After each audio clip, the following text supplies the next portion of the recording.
model year 2021, Honda came out with its biggest ever built scooter, as they call it, the king of the GT scooter category, the new Forza 750, which they call an absolutely new model. This is really a very good motorbike, but we have to say that this thing is not true.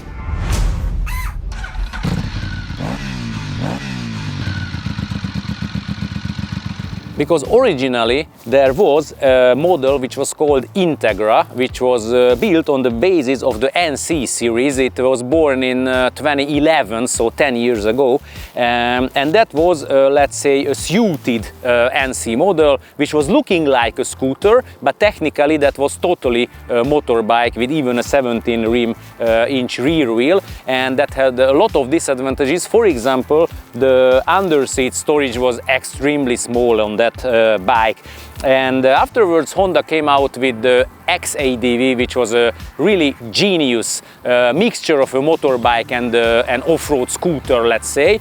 And from the previous models, now they built this Forza 750, which they are calling it, which is technically again an NC model. So the engine, all the other parts are the mixture of an NC model, an existing NC model, and the X-ADV, but they put a suit on it, which is looking absolutely like the Forza scooters. That's why I said that this is not an absolutely new model, but this is built from the previous ones of the Honda. Now it is really wanting to be much better than the previous Integra. Let's see how what kind of bike it became.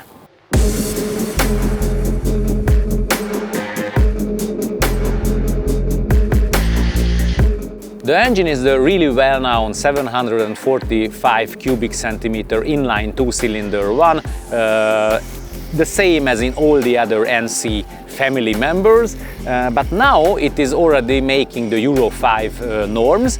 But what is very interesting that it is stronger and it has more torque than the previous model year versions had, but it has a price because the RPMs are going higher than in the previous ones, and the consumption, which is legendary very low in all the NCs, became also higher. It needs approximately 1 liter more per 100 kilometers than the previous ones.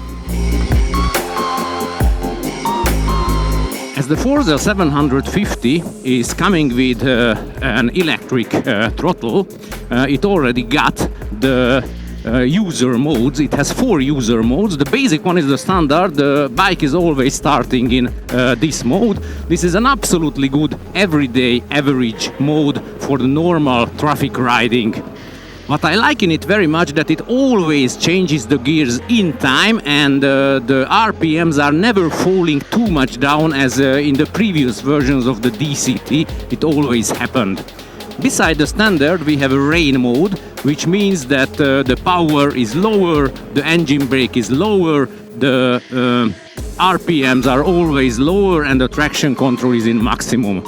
The third one is the user mode, where you can program all the 4 things: the power, the engine brake, the DCT working system, and the traction control to your own needs, so it is always working just as if you wish.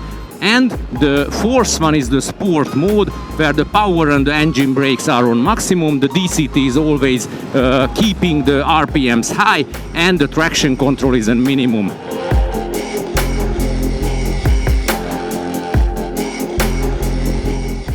And in the sport mode, the dynamism and the acceleration of the bike is absolutely proper related to its power and cubic capacity category. And also the working of the sport mode is very much according to my likes. For example, the gearing down is happening very nice and sporty way.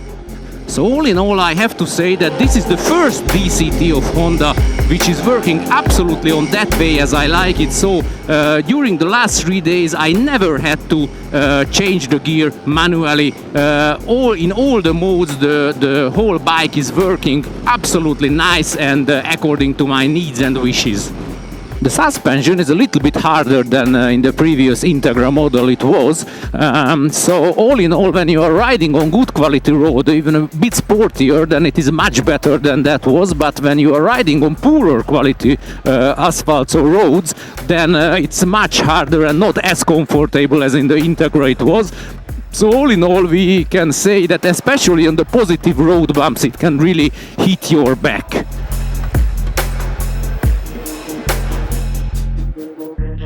And the suspension is absolutely not a scooter suspension. This is a normal motorbike suspension. In the front we have a 17-inch wheel and a double telescopic fork and upside down telescopic forks, and this is absolutely the same as the X-ADV's front part, only the travels of the suspension units are shorter. They are 120 millimeters, but which is a very, so it is the same as in the previous Integra, but which is a very huge development, is that in the front we have not one but two brake discs, and they are huge ones, really huge ones, 310 millimeter diameters with 4 piston radial calipers, so the brake efficiency is much better than in the case of the Integra was. And in the rear we have nearly the same suspension as the X-ADV, only the travel is again shorter with 30 millimeters, and the result of this that the seat height is also lower with 3 centimeters than in the case of the X-ADV. But this is a big difference again related to the previous Integra model, that the rear wheel is smaller, not 17 but only 15-inch.